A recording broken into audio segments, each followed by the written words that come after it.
सातारचे जयकुमार गोरे यांच्याबाबत एक अत्यंत गंभीर म्हणजे स्वारगेट पद्धतीचं प्रकरण आहे. ते स्वारगेटला जो प्रकार घडला तोच प्रकार देवेंद्र फडणवीस यांच्या मंत्रिमंडळात ते भाजपचे त्यांचे अत्यंत लाडके मंत्री जयकुमार गोरे यांच्या बाबतीत घडलेला समोर येतो.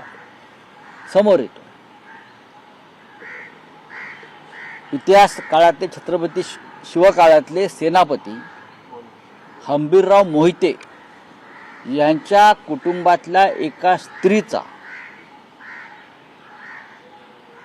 सरसेनापती हंबीरराव मोहिते यांच्या कुटुंबातील एका स्त्रीचा या मंत्र्यानं कसा छळ आणि विनयभंग केलेला आहे या संदर्भातली माहिती समोर आली आहे.